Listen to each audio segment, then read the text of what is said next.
윤석열, 이제 그 종말이 너무나도 빠르게 다가오고 있습니다.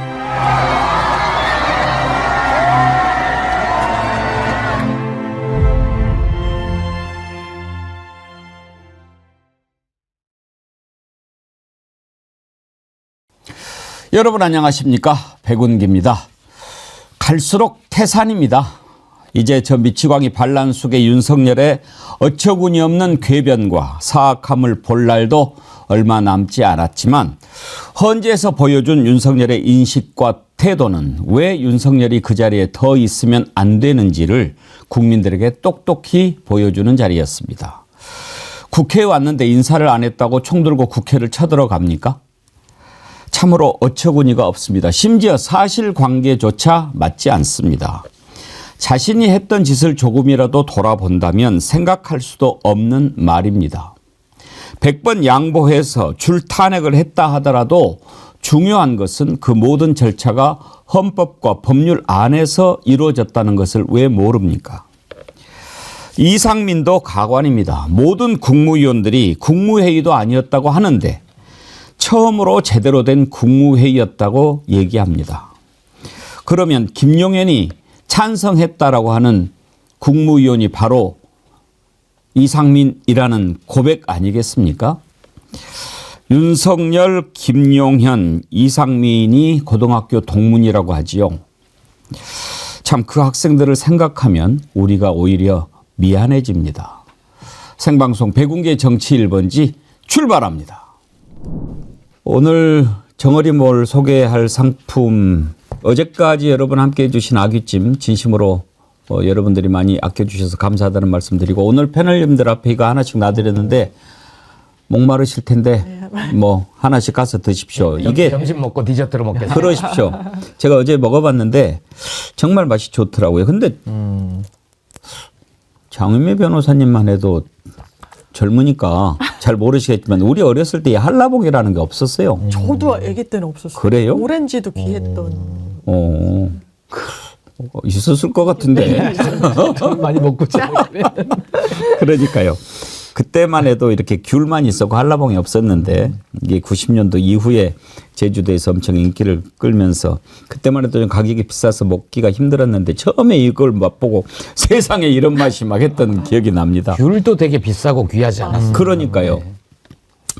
이거 이번에 준비를 했는데 3kg 한 박스에 되게 10과에서 15과 정도 들어있는데 선물용이 아니라서 크기가 조금 작을 수 있지만 그래도 정말 맛이 좋더라고요. 일단 껍질을 까시면 싱그러운 향이 아주 사람 기분 좋게 하는데 아구찜 드시고 디저트로 한라봉 드시면 비타민C도 풍부하고 아주 맛있게 드실 수 있을 것 같아서 정어리몰에서 이렇게 준비를 했습니다. 여러분 한라봉 이번에 정어리몰이 준비한 상품 많이 이용해 주십시오.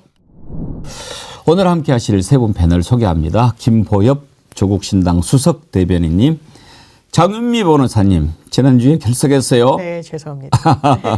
신인규 정당 바로서기 대표님 어서 오십시오. 네, 안녕하세요. 안녕하십니까. 감사합니다. 윤석열 이자가 헌재 변론해서 이렇게 이야기를 할 때마다 오늘은 무슨 이야기를 해서 속을 뒤집을까 그런 생각하면서 보지 않습니까?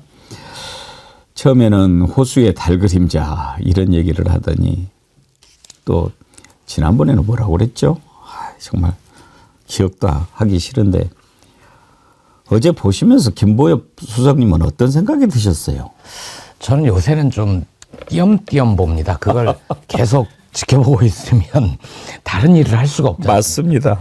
그리고 말씀대로 몹시 화나는 대목이 많죠. 그런데 이제 저자들이 발악을 하는구나.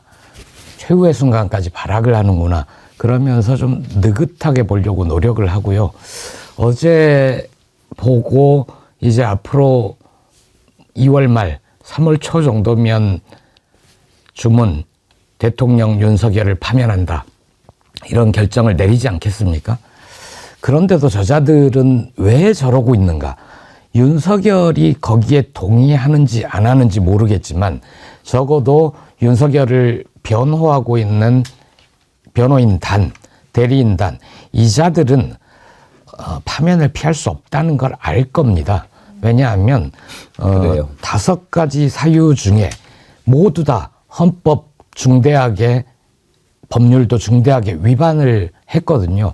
그러니까 파면을 피할 수는 없는데 그럼에도 저렇게 끝까지 뭐 절차의 불공정성이니 뭐니 이런 식으로 딴지를 걸면서 버티는 이유가 뭘까 생각을 해보면 변호인단은 국민의힘은 파면 이후에 준비를 하는 것 같다는 생각이 듭니다. 조기 대선이 열릴 것이고 조기 대선에서 어떻게든 집권을 해서 그 뒤에 윤석열을 사면복권하면 된다라는 생각으로 흩어지면 안 된다. 우리는 똘똘 뭉쳐 있어야 된다. 우리가 비록 하는 게 말이 안 될지언정 계엄, 계몽, 뭐 요원, 의원, 위원 이런 게 인원 말이 안 될지라도 일단 우리 지지자들한테 버티고 싸울 수 있는 거리를 던져줘야 된다. 그게 아니면 저자들도 차마 염치가 있으면 저러지는 못할 겁니다. 참 어쩌면 그런 생각을 막 할 수 있을까 놀라울 정도인데 장유미 변호사님 어제는 시민이 군인을 폭행했다고 얘기를 하더라고요. 얘기까지 하죠. 왜냐하면 이제 정청래 법사위원장이 소추위원으로 자리를 해서 지금 군이 국회를 들어가고 했는데 아무 일도 없었다는 게 말이 되냐라고 했더니 오히려 계엄군이 시민한테 맞았다라고 이야기를 하는 거예요. 정확한 사실관계는 그 당시에 이걸 현장에서 불법 명령인 걸 인지한 거죠. 뒤늦게. 왜냐하면 본인들이 국회에 갔을 때는 메뉴에 따른 국회 방어 하나의 이 훈련이라고 인식을 했다라고 이야기를 하는 거예요. 근데 나가봤더니 시민들이 있고 의원들을 끌어내려고 하니까 도저히 응할 수가 없었던 겁니다. 그러니까 사실상의 태업을 했던 거예요.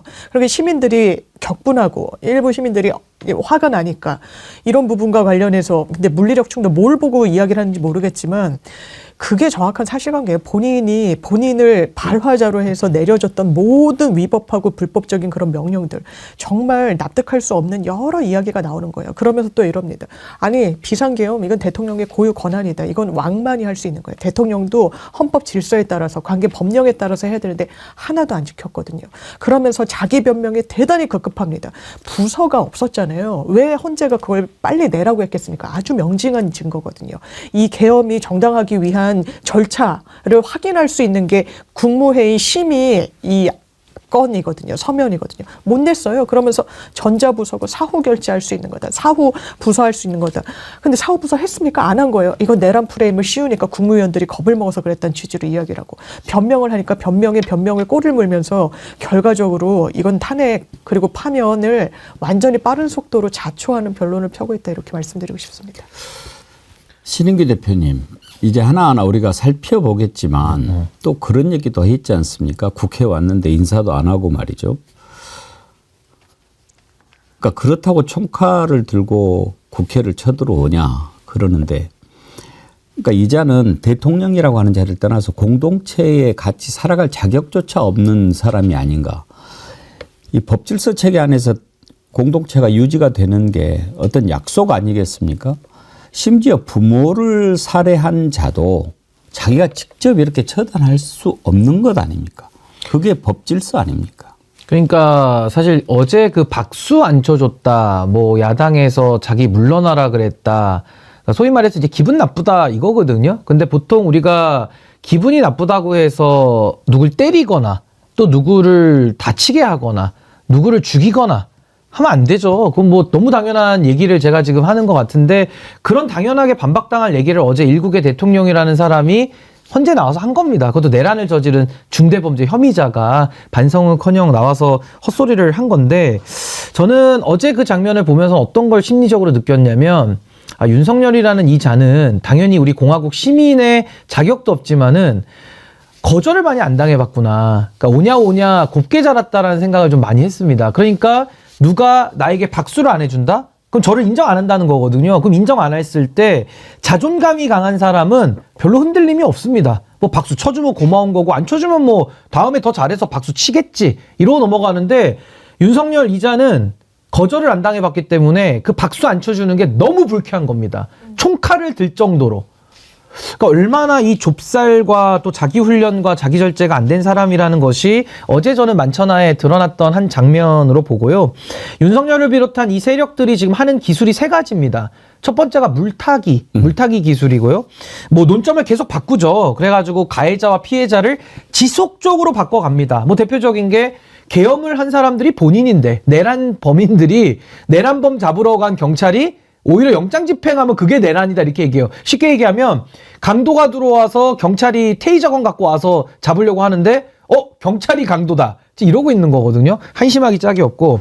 두 번째는 트집 잡기죠. 이 트집 잡기 기술인데 사람이 그 법을 만들 때요, 법을 지키자고 만들지 법을 어기자고 만드는 게 아니거든요. 그럼 지키자고 만들면 준법 의지를 가지고 법을 해석해야 될 거 아닙니까? 근데 이 자들은 어떻게든 법을 안 지킬 궁리를 하면서 법꾸라지로 트집 잡기 기술을 지금 하고 있어요. 그래서 지금 대화가 안 되는 내란을 진압해야 되는 상황이고, 마지막으로는 고집 부리기 기술이죠.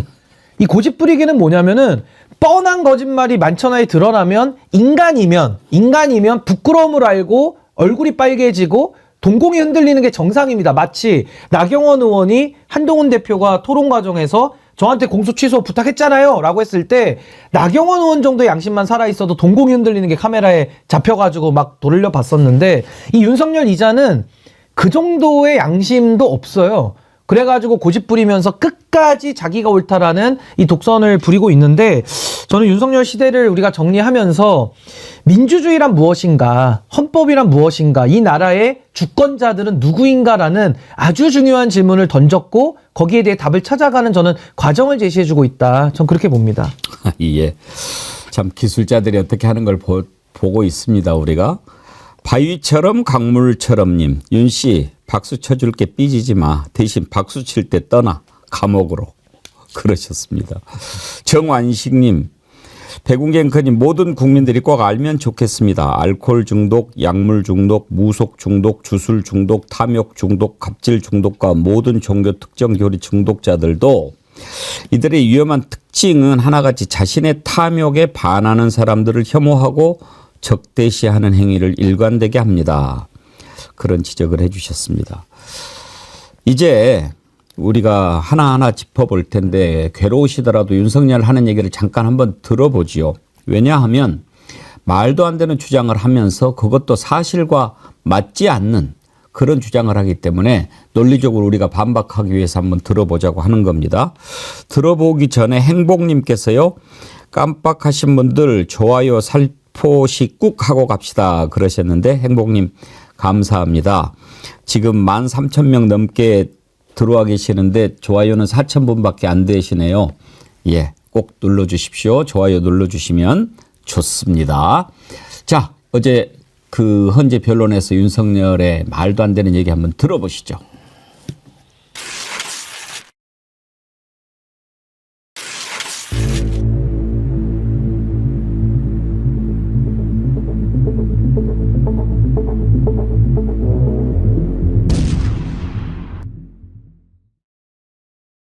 저도 한 말씀 드리겠습니다.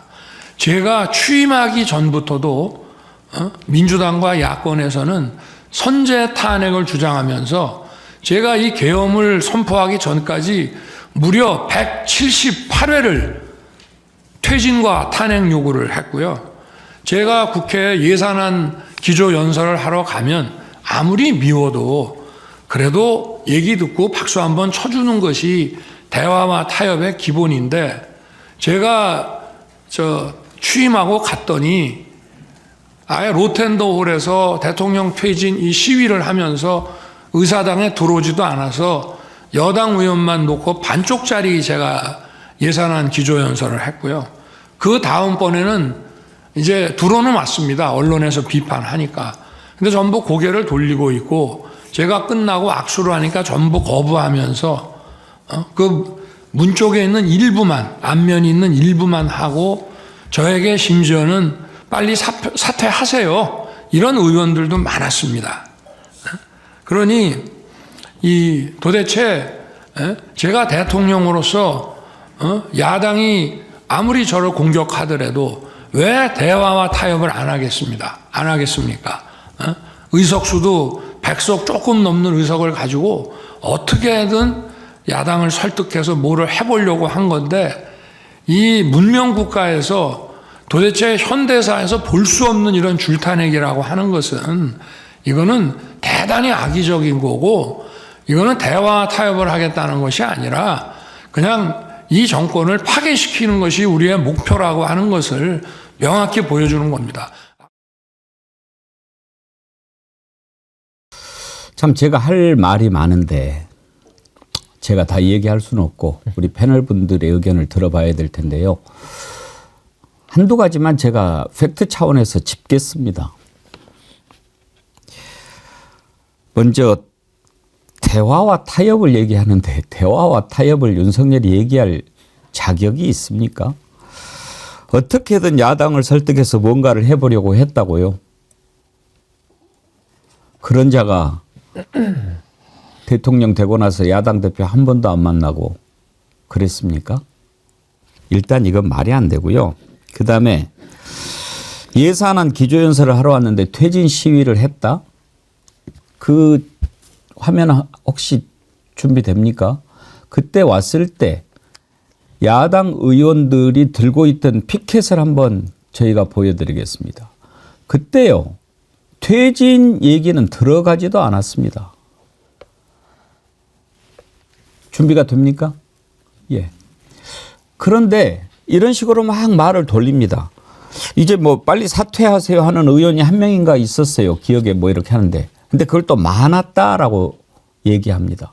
이렇게 막 저기에요. 그때 당시에 윤석열 할 때 어떤 일이 있었는지를 우리가 생각해 봐야 됩니다. 바이든 날리면 그 논란이 있을 때 이 새끼들이 그랬어요. 그 이 새끼들이 그러면 누구냐? 그때 김은혜 우리가 다 기억합니다.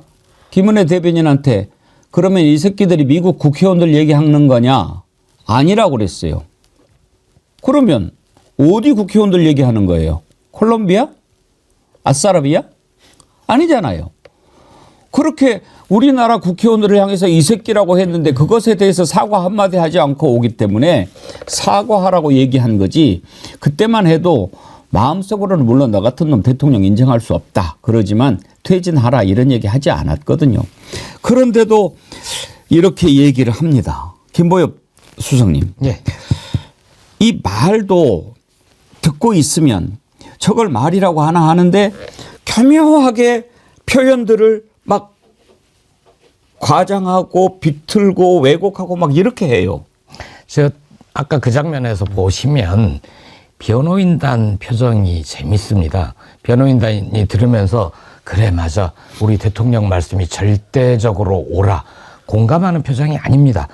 아, 깝깝하다. 이거는 우리도 실드를 못 치는데 아니 100번 그 얘기를 참으로 놓고 보더라도 박수 안 쳤다 퇴진하라 탄핵하자 이런 주장을 했다라고 헌법에 위반되는 비상계엄을 선포를 하고 그런 포고령을 내고 그거 논리적인 연관관계를 도저히 방어할 수 없다. 이런 표정을 저는 봤고요. 아마 기억하실 텐데 조국혁신당이 작년 3월에 창당을 하고 3년은 너무 길다라고 얘기를 했습니다. 그 구호에 담긴 뜻은 윤석열 검찰 독재 정권의 퇴진하지 않는다면 탄핵하겠다라는 건데 당시만 해도 민주당이 어떤 입장이었냐면요. 퇴진, 탄핵 이런 말은 너무 조심스럽다. 우리는 그 말을 쓸 수 없다라고 당의 공식 입장으로 내놨었습니다. 그런데 이제 윤석열 스스로가 제발로 탄핵의 길로 걸어 들어갔던 거 아닙니까? 그 아까 신인규 변호사 그 말씀도 하셨는데 이 검찰에서 못된 버릇을 배우고 정치에 대해서는 단 하나도 모르는 그래서 정치적인 주장으로 정치적인 공격으로 당장 사퇴하세요. 그럴 때마다 비수 하나씩 박힌 것처럼 아파하면 아픈 척하는 거지 아파하지도 않았을 겁니다. 이 검찰총장 검찰에서 훈련 받은 게 센 놈들한테는 머리 수그리고 복종을 하고 약한 놈들한테는 그런 복종을 요구하고 그 못된 버릇들이고요. 물타기, 트집 잡기, 고집 부리기 이게 전형적으로 드러났던 게 그거 아닙니까? 그 성폭행 뇌물 혐의로 범인 해외로 도피하려고 했던 김학의를 잡으니까 잡은 자들을 출국 금지했다고 불법이라고 그 자들을 기소를 했지 않습니까? 그분들이 지금은 차기욱은 이규원 다 우리 당에 와 있는데 그분들이 최근에 다 무죄 받았거든요. 그런 식으로 되치기하고 물타기하고 트집 잡고 이게 검찰에서 자기들은 정치를 배웠다고 하는 검찰 출신 인사들의 특징입니다. 지금 뭐 퇴진하세요라고 했다고 하는데 찾아봤더니 그때 국회에 들어올 때 진보당 국회의원 한 명이 그런 피켓을 들고 있기는 했어요. 줄일 건 예산이 아니라 윤의 임기. 응? 이게 그렇게 기분이 나빴는 모양이죠. 그 전에 국민의힘은 어땠는 줄 아십니까?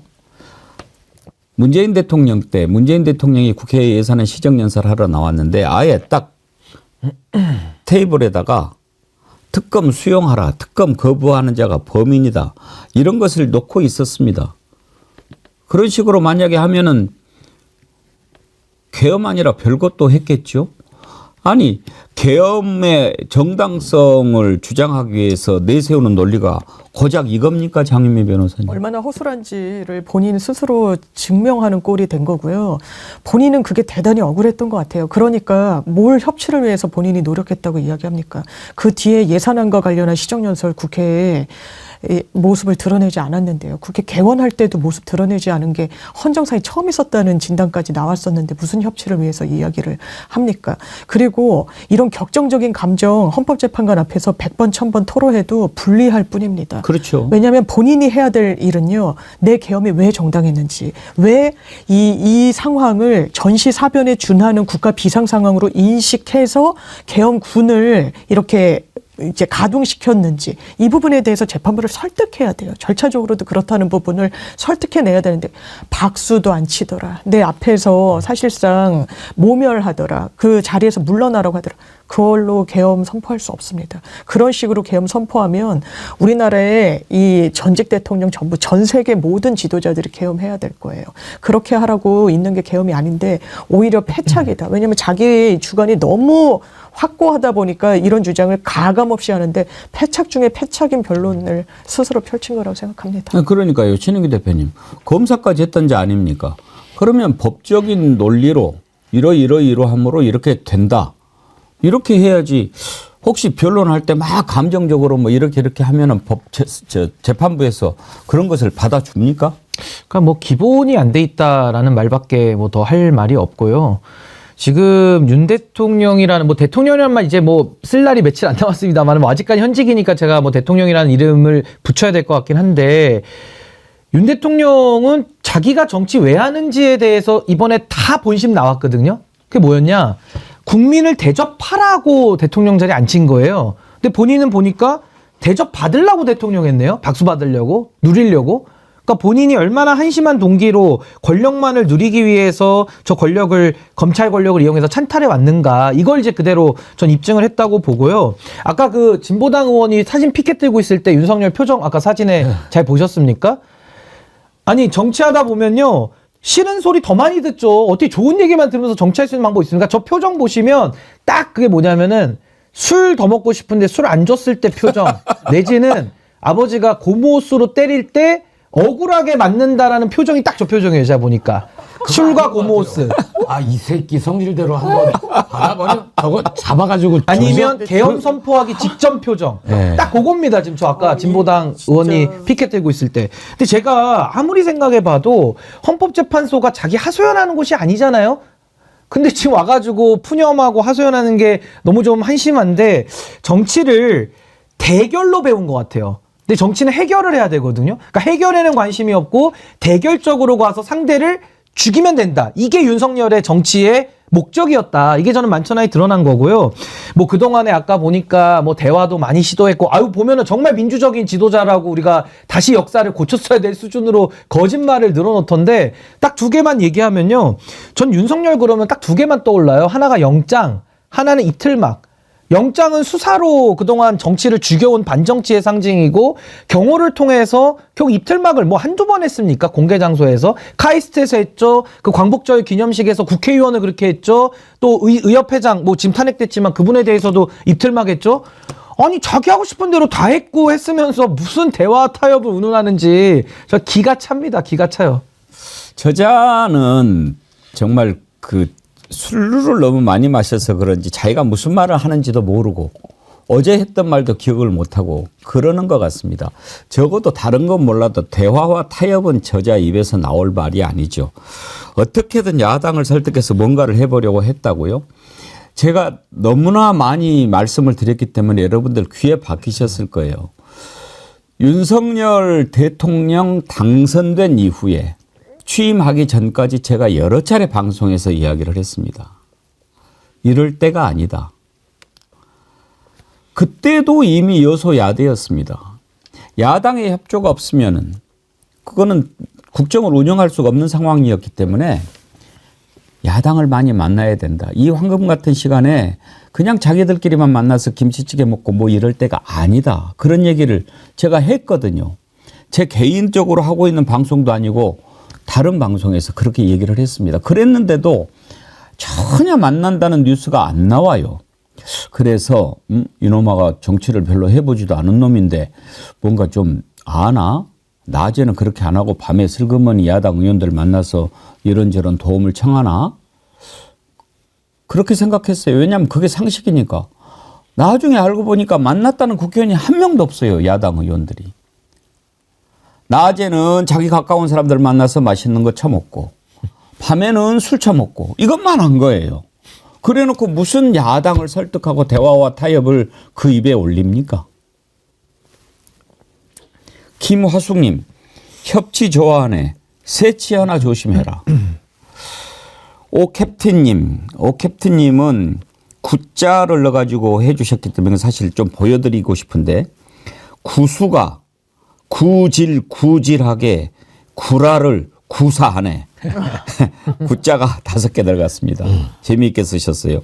구수가 구질하게 구라를 구사하네. 이런 식으로 얘기한다고 재판부가 흔들리겠습니까? 근데 이제 기술자다 보니까 이런 방법 저런 방법 다 쓰죠. 그러면서 심지어 이런 말까지 합니다. 시민들이 군인을 폭행했다고요. 아니 온 세계에 다 생방송으로 중계가 됐어요. 그때 어떻게 됐습니까? 한번 보시죠. 내란 프레임으로 만들어낸 체포, 누구를 끌어내는 일, 그런 일이 전혀 일어나지 않았고 계엄 상황에서 경비와 질서 유지를 하러 간 군인들이 오히려 시민들한테 폭행을 당하는 그런 상황이었다는. 저것도 말이죠. 참 말도 안 되는 걸 이렇게 해명을 하고 반박을 해야 되나. 경비와 질서를 유지하러 갔대요. 군인들이. 무슨 난리가 일어났습니까? 군인들이 왜 왔습니까? 국회의원들 끄집어내려고 갔잖아요. 그런데 그거를 저렇게 얘기합니다. 아니 세상에 유리창 깨면서 경비하고 질서 유지하는 군인들이 어디 있습니까? 그 사람들이 들어갔던 거잖아요. 만약에 시민들이 국회 안에 들어가서 난동을 피우고 있었다. 부득이하게 유리창을 깨고 들어갈 수밖에 없었다. 그러면 모르겠는데 그것도 아니잖아요. 군인들을 투입해서 의원들을, 인원들을, 요원들을 끌어내려고 했던 건데 뒤늦게 거짓말을 하려고 하니까 앞뒤가 안 맞는 거죠. 아니 그냥 쉽게 얘기해서 강도가 들어왔습니다. 그럼 어떻게 하죠? 신고하죠. 저희 집에 강도가 들어왔으니까, 칼 들고 들어왔으니까. 그럼 신고하면 경찰이 와서 좋게 타일르나요? 바로 체포하죠. 물리력을 쓰죠. 그럼 그때 강도가 뭐라 그럽니까? 경찰이 사람 팬다고. 뭐 그러든지 말든지 그냥 뭐 패든지 말든지 데리고 가는 거예요. 영장이 없으면 현행범 체포, 있으면 영장을 집행하는 거거든요. 근데 이걸 가지고 지금 강도가 야 경찰이 사람 팬다고 이러고 있으니 설득력이 있습니까? 강도가 그렇게 얘기도 안 했어요. 강도가 그런 얘기도 안 했다고. 그러니까. 아니 그리고 이게요. 지금 보니까 본 놈이 그런 거예요. 지금 그 강도를 댓글에 보낸 놈이. 그러니까요. 보낸 사람이 그러고 있으니까 네. 더 나쁜 거고 지금 이게 댓글에 유행하는 게 뭐냐면 이 국민들께서 지금 어떻게 이걸 조롱을 하고 계시냐면 은행털이가 이제 강도가 은행을 터는데 그 강도의 얘기입니다. 은행털이는 강도의 고유 권한. 다친 사람도 없고 은행에서 돈도 안 뺏어갔으니 은행 강도는 무죄. 2분 만에 끝나는 은행 강도 사건이 어디 있냐? 이러면서 이제 달그림자 얘기까지 하는 겁니다. 그러니까 이게 도대체 강도가 은행 터리범이 무슨 말을 하고 있는 겁니까 지금? 근데 지금 우리가 얘기하는 것은 내란이고 또 앵커님 말씀하신 대로 내란에서 군인을 보냈는데 군을 보낸 최종 책임자 아닙니까? 배우 수계가 할 말은 아니다. 저 그렇게 봅니다. 근데 왜냐하면 최근에 부산에서 은행 강도 사건이 그겁니다. 있었는데 예. 물총을 이 오리물총인가를 가져갔잖아요. 공룡물총. 공룡이래요. 티라노사우루스. 그러니까 저는 신은규 변호사가 말씀 주신 대로 아니 2분짜리 그게 어딨냐? 나 이거 금융계에 한번 충격파를 던지려고 한 거다. 나 돈을 훔치기로 했냐? 뭘 했냐? 나 오히려 잘한 거다. 똑같아요. 논리는 실제로 이게 되게 해학을 담고 유머러스하게 이제 표현이 돼서 그런데 논리 구조가 똑같은 거예요. 이게 뇌 구조가 다 같은 거죠. 아무 일도 없었으니까 아무 책임도 지지 않겠다. 아니요. 아무 일도 있지 않았을 뿐만 아니라 그런 거에 죄를 묻는데 심지어는 법정형이 사형 무기징역 무기금고로 돼 있는 겁니다. 예. 그게 그 만평으로 막 이렇게 나오고 있어요. 그 은행 터리범이 있었다는 그게 지금 공개가 됐죠. 공룡인데 이게 이제 딱 보면 곤충같이 이렇게 생겨 있어요. 참 이걸 보면서 좀 마음이 좀 짠했어요. 뭐 참 저렇게까지 지금 살기가 어려워졌다. 근데 국민일보의 국민만평을 보니까 그 비닐에 싼 장난감 물총 가지고 딱 이렇게 했는데 경찰한테 잡혀가지고 총도 장난감 총이고 아무 일도 일어나지 않았으니까 무죄 아니냐? 어? 그렇게 얘기하는 것과 뭐가 다르냐? 저건요. 정상 참작의 여지라도 있어요. 그야말로 실제로 사람을 해야 할 의사도 없었고 뭐 그냥 겁을 줘서 이렇게 강도를 하려고 했다가 잡힌 거 아닙니까? 비닐에 싸가지고 마치 총처럼 보이게 하려고 그랬는데 이제는 실제로 실탄까지 그리고 빨리 안 들어가 총을 쏴서라도 문짝을 부수고서라도 이렇게 얘기했던지 아닙니까? 그러니까 현직 대통령이고요. 군 통수권자가 친위 쿠데타를 일으키려다가 실패한 사건입니다. 본질은. 근데 이제 와서 본인의 내란 혐의, 범죄에 대해 가지고는 반성도 일도 없이 뭐 군인이 다쳤다, 뭐 의원을 끌어낼 의지가 없었으니까 내란 아니다. 이런 식의 법리 오해, 자기 변명 그런 식으로 해봐야 그냥 윤석열이라는 개인 자체가 더 추잡해 보여요. 인간 자체가 더 추해 보여요.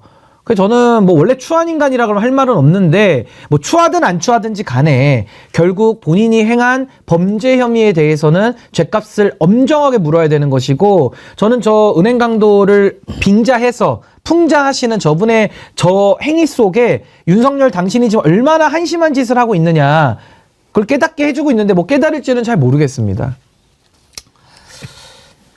참 힘든 시간들이었습니다. 그렇지만 또 그 힘든 시간을 거쳐가면서 우리가 얼마나 윤석열이라고 하는 자가 무능하고 사악하고 인식은 천박하고 못된 짓만 골라서 하고 그랬는지 알게 된 또 그런 시간이기도 했으니까요.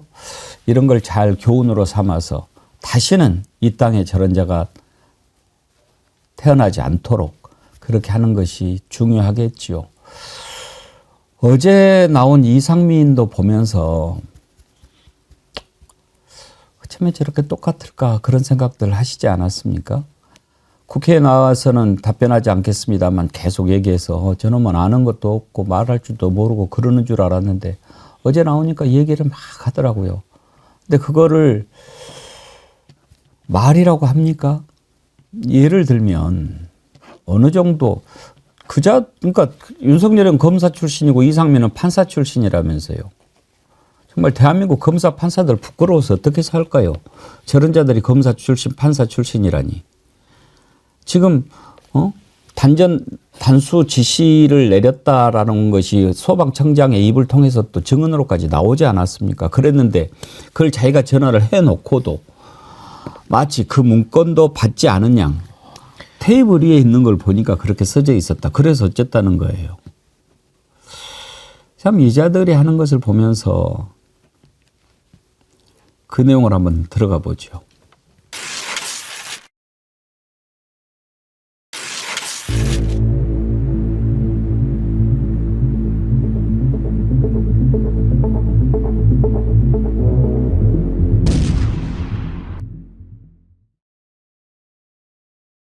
쪽지는 구체적으로 어디에 있었습니까?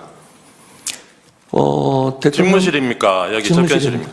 어디 위에 집무실 놓여 대통령 탁자에 이렇게 대통령 탁자인가요? 아니면 이 원탁 위인가요? 원탁 말한 원탁 위에. 네. 그 단전 단수에 소방청장 문구도 있었습니까? 제일 머릿말이 그랬던 것 같습니다. 그래요? 네. 소방청장 이렇게 돼 있었습니까? MBC 여론조사 꽃 기억나십니까? 네. 또 뭐 있었습니까? 한겨레, 한겨레도 경향신문, 있었던 것 JTBC 같고요. 맞습니까? 뭐 대충 그 정도였을 겁니다. 예. 제가 이번에 쭉 헌재 변론 지켜보면서 가장 주목하는 분이 바로 저 장순욱 변호사입니다. 국회 측 대리인인데 아주 참 여유도 있으면서 콕콕 요점을 잘 찌르더라고요. 그러니까 지금 이제 저 질문을 하는 이유가 뭡니까? 헌법재판관들을 향해서 이상민이 어떻게 거짓말을 하는지 판단해 주십시오라는 그 질문 아니겠습니까? 지난번에 국회에서 박선원 의원이 참 질문 잘했지요. 최상목 대행 그 쪽지를 받아서 그냥 뭐 주머니에 넣었다고요? 그랬겠습니까? 그러니까 그게 거짓말이라고 하는 것을 밝히기 위해서 가로로 접혔냐 세로로 접혔냐라고 물어보는데 야, 참 대단하구나. 당황하지요. 거짓말이니까. 그런데 그걸 제출한 걸 보면은 쫙 펴져 있죠. 접히는 적조차 없이. 그러면 다리미질을 했냐?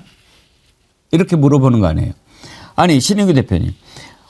그거를 받은 게 아니라 지가 이렇게 싹 원탁 위에 있는 것을 봤다는 거예요. 거기 보니까 단전 단수 뭐 JTBC, MBC 뭐 이렇게 써진 거를 싹 탁 한눈에 보고 저게 대통령의 뜻이군. 뭐 그래서 그렇게 했다. 지금 그렇게 얘기하려고 하는 겁니까? 좋겠네요. 안고 안 가도 돼서 눈이 좋으시네요. 몽골 출신인지 모르겠지만은 몽골 사람들이 시력이 7.0이라 그래요. 그래서 멀리 있는 것도 다 본다 그러는데 이상민 전 장관의 또래 되시는 분이 그냥 이렇게 어디 멀리 있는데 글씨가 다 보인다? 그거 굉장히 눈이 건강한 거죠. 그래서 그거는 뭐 검증을 좀 해봐야 될 부분인 것 같고요.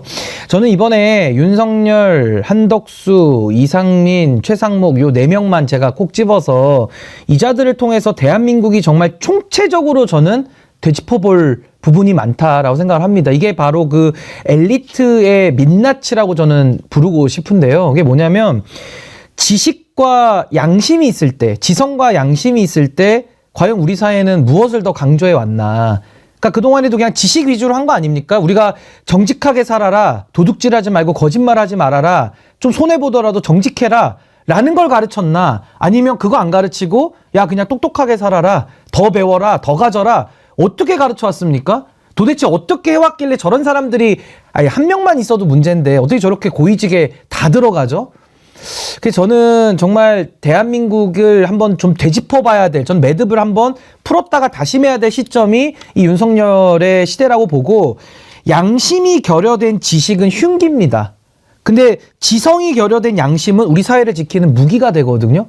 그러니까 우리 국민들이 지식이 적을 수 있습니다. 아는 게 적을 수 있어요. 근데 양심이 살아있으면 그게 뭉쳤을 때 우리 사회를 지키는 든든한 무기가 되는데, 양심이 빠지면서 지식만 있는 저 엘리트의 민낯이 저렇게 나올 때는 저건 아주 위험한 흉기가 돼서 우리 사회를 무너뜨릴 수 있다. 그래서 저는 너무 많이 배우라고 하지 마시고 정말 정직을 가르치고 무엇이 옳고 그름인지, 그리고 어떤 상황에서도 올바른 말을 할 수 있는 그런 용기와 그런 지혜를 좀 가르쳐야 되는데, 저분들은 그런 과정이 전혀 생략된 아주 전형적인 저는 사기꾼과 같은 모습을 지금 우리가 전 국민이 보고 있다. 전 그렇게 매우 안타깝습니다. 구글링님 충격, 이상민 몽골인으로 밝혀져. 아, 몽골에서 오신 것 같아요, 제가 볼 때. 몽골인 비하 발언입니다. 근데 아무리 양심이 없어도 그럴 수가 있을까?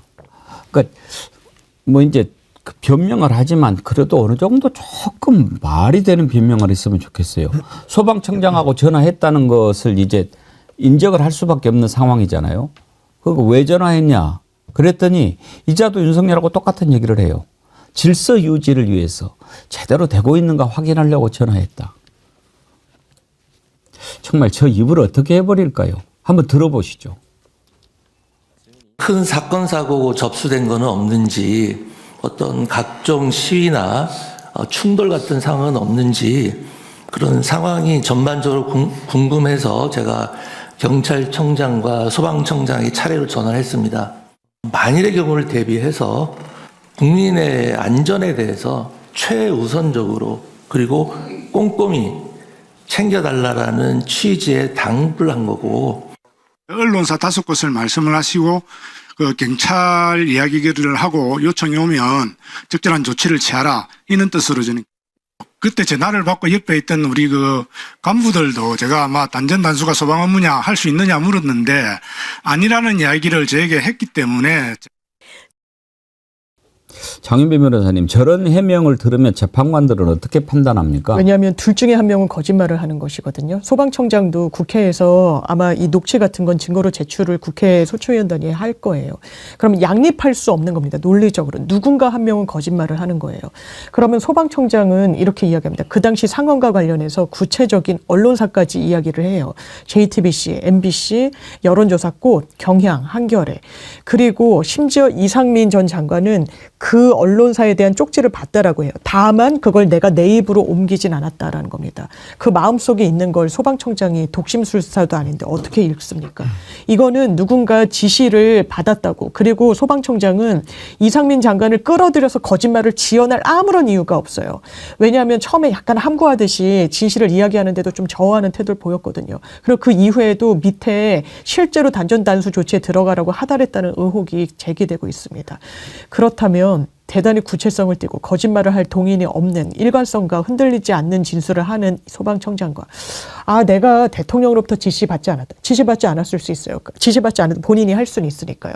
그런데 또 본인은 책임을 빠져나가고 싶은 거예요. 그러니까 쪽지는 있더라 라고 하면서 그런데 말로 옮기진 않았다라고 하는 논리적 공백이 매우 큰 그 자의 진술과 누가 진실을 이야기하고 있다고 판단할 겁니까? 더더군다나 윤석열 대통령의 우호 증인들의 증언과도 배치됩니다. 왜냐하면 김용현 전 장관은 헌재 나와가지고 이른바 쪽지가 문제가 되니까 누구누구한테 줬냐고 문제를 삼으니까 질문이 나오니까 나는 최상목에게 주고 또 외교부 장관한테 주고 조태열 그리고 행안부 장관한테 줬다라고 하거든요. 근데 본인은 받지 않고 멀리서만 1, 2분 흘낏 봤다라고 이야기를 합니다. 누가 거짓말하고 있는 걸까요?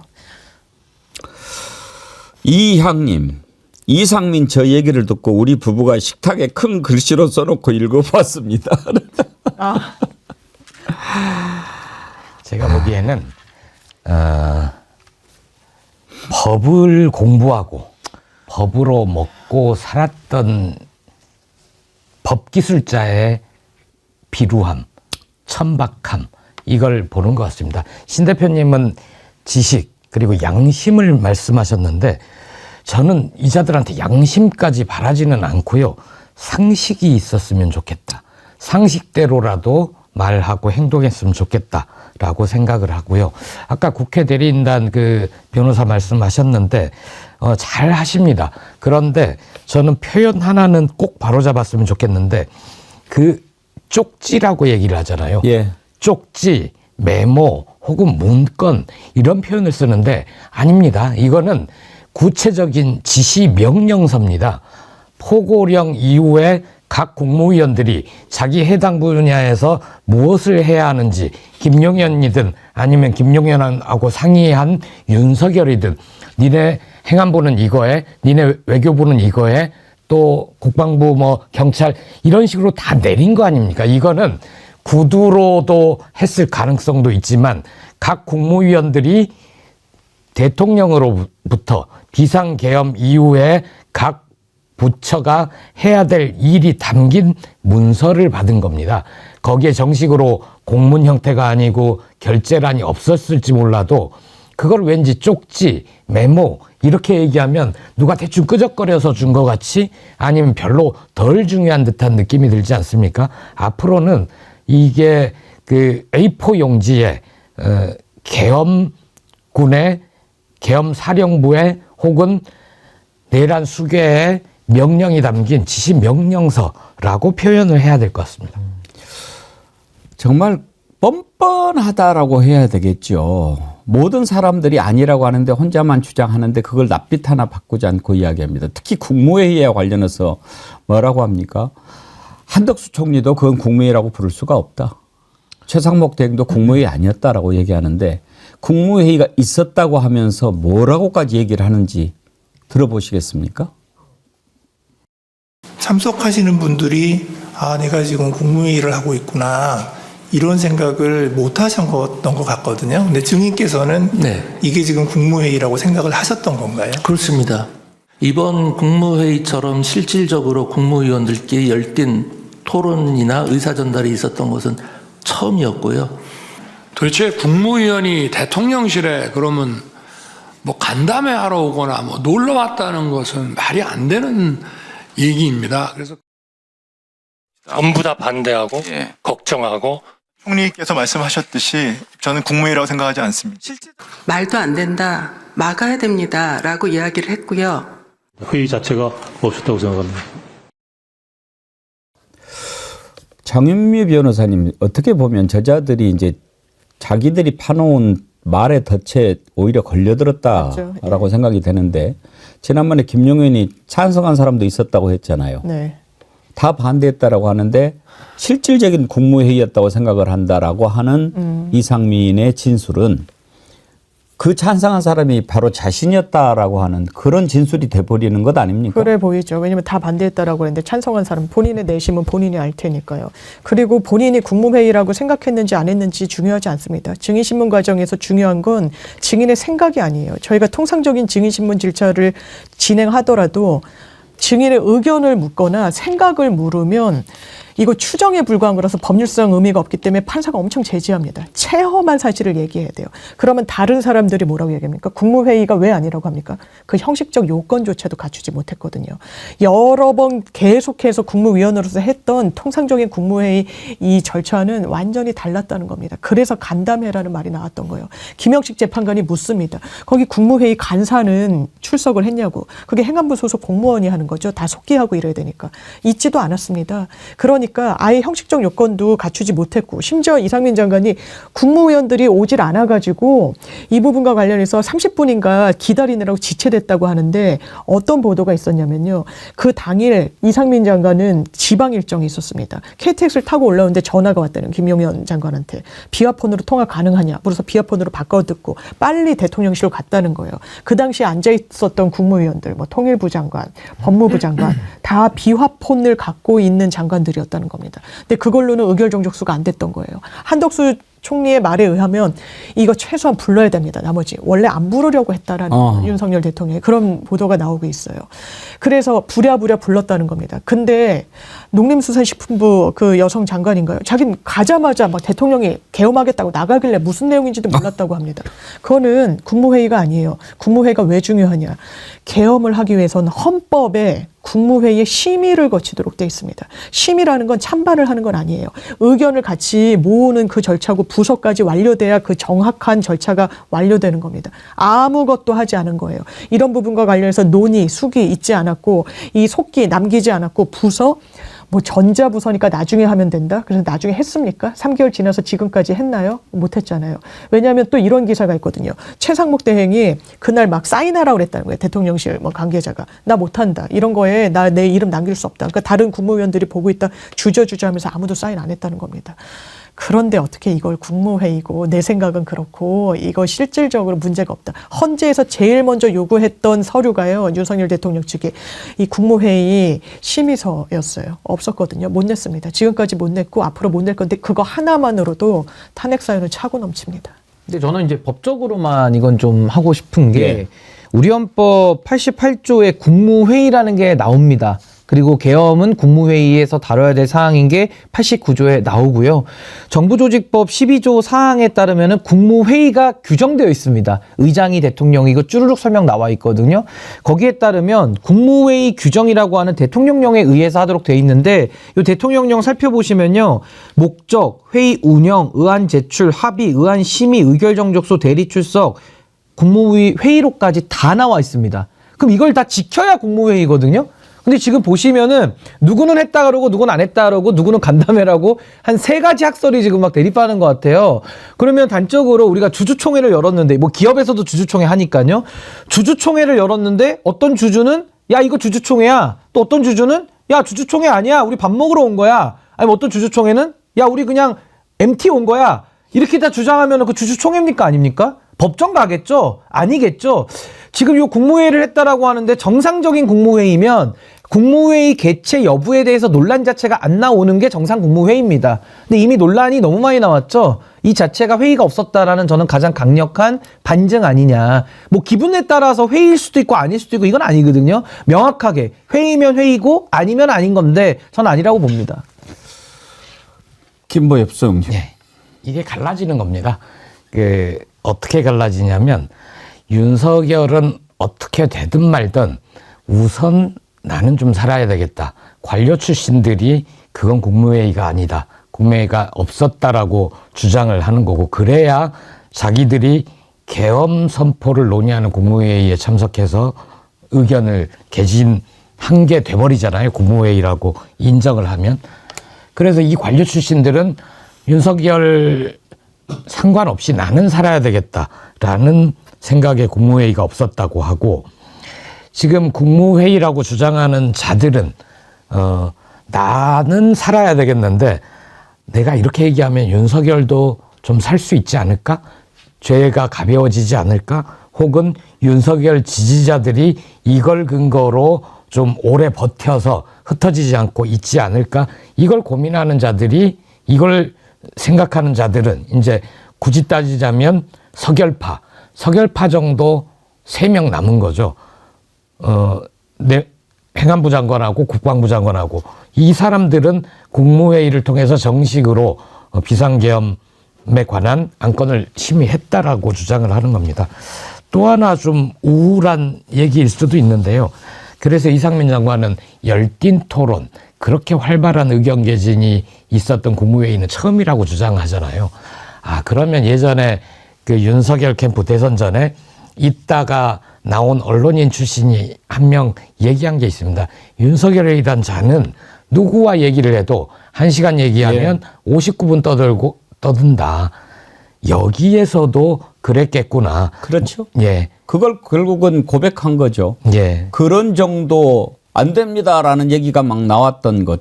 이걸 가지고 아마 처음으로 실질적인 국무회의가 아니었나 이렇게 얘기를 했다라고 하면 그동안에 대한민국의 국무위원들이 모여가지고 했다는 국무회의가 얼마나 실질적이지 않았는지를 보여주는 얘기 아닙니까? 그걸 고백하고 있어요. 그러니까 너네들이 그동안에 어떻게 했는지 국민들이 이제 알게 돼버렸다. 이런 얘기 아닙니까? 제가요, 요즘에 저자들 하는 걸 보면서 내가 좀 잘못 생각한 게 하나 있구나. 이런 게 있습니다. 제가 그동안에 여러분께 계속 말씀을 드렸죠.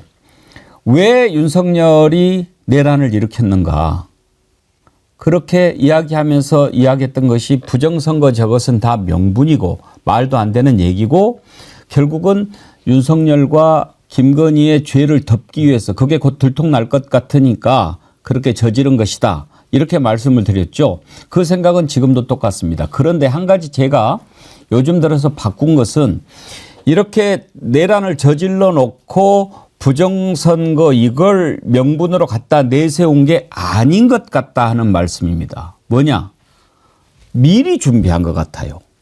그러니까 이 사악한 자들이 자, 우리가 만약에 내란을 일으키는데 이게 실패로 돌아갈 경우에 명분을 만들어야 되지 않냐. 그것을 부정선거로 하자. 그러니까 선관위라든지 이런 것을 공격하는 것도 실제로 부정선거 증거를 잡기 위해서가 아니고 내란이 실패할 것에 대비해서 미리 부정선거를 하나 걸어놓고 치밀하게 준비를 하지 않았을까? 요즘에 제가 그렇게 생각하는 겁니다. 그랬을 가능성 크지 않습니까? 신은규 변호사님 어떠세요?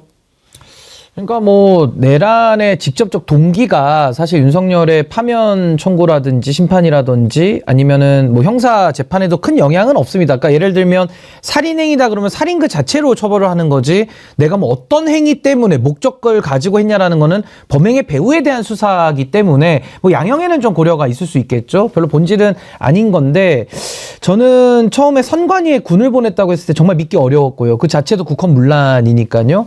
근데 왜 보냈을까? 있겠다. 근데 건 거는 부정선거였어요. 근데 부정선거는 뭐 유튜브에서 매일 떠들던 거고 뭐 그랬을 수도 있겠다. 근데 또 마침 하필이면 김건희 이슈, 그중에서도 가장 핵심이 명태균 이슈 아니었습니까? 근데 명태균 이슈는 다들 기억하시겠습니다마는 공천장사, 그리고 여론조사, 뭐 정치 관련된 자금들, 다 이런 식의 선관위가 관련된 업무들과 인연이 있었거든요. 그렇기 때문에 저거는 윤석열이가 자기 범죄 감추려고 했을 수 있겠다라는 생각이 아주 짙게 들었는데, 앞으로 더 밝혀지겠습니다마는 윤석열의 그 계엄의 배후, 계엄의 배경에는 저는 본인의 범죄와 김건희의 범죄를 숨겨주기 위한, 내지는 명태균의 폭로로서 피할 수 없다라는 그 막다른 골목에 몰렸을 때의 아주 이상한 반응으로 튀어나온 것이 오래 준비했던 이 계엄을 시작한 거 아니냐, 저는 그렇게 좀 보고 있습니다. 그러니까 어느 정도 상식적으로 말이 돼야 도와주고 싶고 편을 들어주고 싶어도 들어주죠.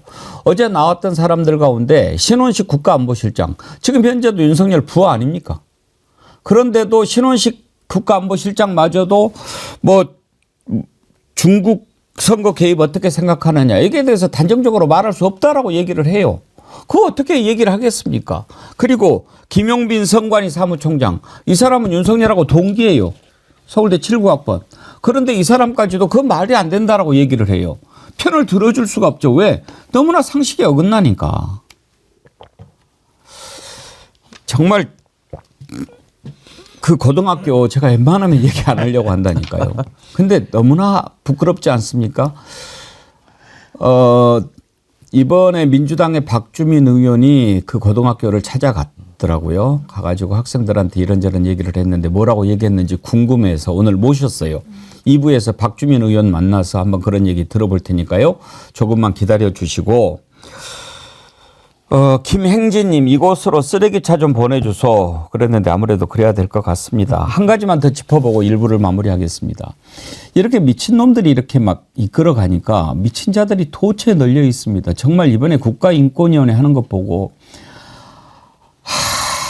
요즘에 이러다가 내 건강이 좀 나빠지는 거 아닌가 그런 생각합니다. 국가인권위원회가 가장 신경을 써야 될 것은요, 국가 권력으로부터 피해를 본 사람들을 구제해 주라고 있는 겁니다. 그런데 지금 그 윤석열을 도와주는 것이 국가인권위원회가 하는 일이라고 생각한다 이거죠. 그러면서 뭐라고 얘기하는 줄 아십니까? 약자라고 이야기합니다. 윤석열이 약자입니까? 그러면서 이번에 국가인권위원회 그 의결에 참여했던 한 인권위원은 전두환도 약자다라고 얘기를 합니다. 이런 생각을 갖고 있는 사람들이 지금 국가인권위원회에 들어가 있다 이 말입니다. 새나라가 되면 제일 먼저 정리해야 될 자들이 아닌가 싶은데요.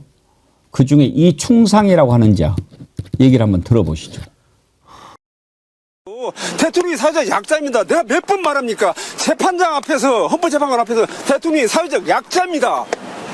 내가 재판할 때 전두환 노태우 전 대통령은 철저한 약자였습니다. 아니, 저는 저분하고 제가 인연이 있어요. 정말 부끄러운데요. 제가 경북대 로스쿨 나왔습니다. 저희 로스쿨 교수로 오신 분입니다. 근데 제가 판사 출신인가 봐요. 판사 출신이 이제 변호사다 이제 교수로 왔는데, 제가 배우지는 않았습니다만은 제가 이제 정치를 시작한 이후부터는 저한테 굉장히 연락을 많이 주셨던 분이에요. 정치하고 싶어서. 제가 이제 당에서 대변인 하고 있을 때니까. 그 저도 그때 보면서도 학교 교수님이니까 제가 뭐 예의 없게 할 수는 없지만은 좀 이건 너무 심하다. 그리고 제가 학교에서도 들리는 얘기를 보면 그렇게 제 얘기를 하고 다닌다는 겁니다. 교수 회의에서도 뭐 친하다는 식으로 제자다. 뭐 그런 식으로 이제 소위 파는 거죠. 그래서 제가 뭐 그것까지 막을 수는 없으니까 그랬는데, 오늘 저는 이제 이 화면은 제가 여기서 오늘 처음 보는데, 많이 망가졌든지 아니면 원래 그 망가진 상태를 감추고 살아왔다가 이제 본성이 나오는지 정말 씁쓸하고, 저는 뭐 제가 저희 학교 출신이지만 교수로 인정하고 싶지도 않기 때문에 저런 자들을 퇴출시키는 게 아마 내란 진압의 가장 최우선 과제가 될 것이다. 전 그렇게 봅니다. 이충상 말고 김용원도 있잖아요. 예. 김용원은 더 한자인데, 그 윤석열 정부의 특징이 그렇습니다. 어떤 기관이 표방하는 목적이 있지 않습니까? 인권위원회는 국가 권력으로부터 시민들의 인권을 지키기 위한 기구인데 거꾸로 된 사람들을 보내잖아요. 이충상, 김용원. 국민권익위원장 어땠습니까? 그다음에 통일부 장관, 통일하고 싶어 하는 사람입니까? 노동부 장관, 노동자들한테 관심이 있는 사람입니까? 독립기념관장은 또 어땠습니까? 모든 기관에 반대하는 사람들을 보내서 그 기관을 힘들게 만든 그런 거고요. 아까 말씀 중에 윤석열이 실패를 예비 혹은 미리 준비하기 위해서 예. 선거 부정, 거기엔 저는 견해를 좀 달리합니다. 예. 왜냐하면 윤석열이 그렇게 주도면밀한 사람이 아닌 거고요. 내가 일단 결심하면 이건 쭉 밀고 나가서 성공할 거야라고 생각을 했겠죠. 단 한 번도 실패하면 어쩌지 이렇게 겁먹지 않았을 겁니다. 오히려 그 실패 이후에 법적인 대비 논리를 만들었던 사람들은 12월 4일 청와대 주변 삼청동 안가에 모였던 법조인들, 거기에 이상민도 있었죠. 김주연 민정수석 등 그 4명이 그 일을 했을 거고요. 며칠 전에 조국혁신당 강미정 대변인이 재밌는 논평을 하나 쓴 게 윤인원의 특징. 예. 유인원과 예. 윤인원. 거기에서 따서 쓴 건데, 물론 이게 약간의 저 사람도 사람으로 보면 좀 이렇게 폄하하는 논란이 있을 수도 있지만, 윤석열의 특징이 인원이라는 말 자기는 안 쓴다고 해놓고 일본 몇 초 뒤에 계속 썼지 않습니까? 그래서 이 윤인원의 특징은 자기가 한 말을 금방 까먹는다. 인지 능력이 몹시 떨어지고 거짓말을 서슴지 않고 한다. 자기 아내를, 배우자를 포함해서 자기 바운더리에 있는 이 식구들만 챙긴다. 민주주의에 적합하지 않은 종자다. 그러니까 빨리 사회로부터 영구히 격리시켜야 된다. 이런 논평을 썼습니다. 윤인원이라고 새로운 종이 탄생했다. 근데 장희매 변호사님이 윤석열 저지른 죄악이 정말 많은데 그중에서 국가기관을 망가뜨린 죄가 가장 크다고 할 수 있지 않습니까? 근데 다른 곳은 몰라도 국가인권위원회가 저렇게 되는 것은 너무나 가슴이 아프지 않습니까? 저는 국가인권위의 역사에 어떻게 기록될 것인지 지금 이 단면이요. 모든 피고인은 같은 잣대로 보면 다 오히려 피해자성을 띈다라는 게 무슨 궤변 중에 궤변입니까? 죄를 저질렀다는 혐의 때문에 재판을 받는데요. 그리고 본인들이 무슨 권한이 있다고 사법부, 헌법과 법률에 따라서 독립적인 사법기관으로서 양심에 따라 재판하는데 그래라 방어권을 보장해라 마라. 이게 무슨 사법부에 대한 겁박이자 압박이고 외압입니까? 법조인 출신인데 부끄러운 줄 아셔야죠. 이게 인권, 국민들 인권, 이 인권이라는 건 사회적 소수자들, 국가기관으로부터, 국가폭력으로부터 피해를 본 분들 구제하라고 만든 겁니다. 계엄을 해서 시민을 짓밟으려 했던, 국회의원들을 끌어내려고 했던 그런 자를 보호하라고 있는 기관이 아니에요. 부끄러운 줄 아십시오. 정말 그래서는 안 되지요. 정말 새 정부, 새롭게 나라가 들어서면 정말 이것부터 빨리 정리를 해야 되는데 그냥 넘어가지는 맙시다. 우리가 이번에 이렇게 말도 안 되는 짓을 저질렀던 사람들 이름은 좀 역사에다가 새겨 넣읍시다. 제가 6명 이름을 불러드리겠습니다. 안창호, 강정혜, 김용원, 이충상, 이한별, 한석훈. 이 6명의 이름은 기억합시다. 가족들께 죄송합니다.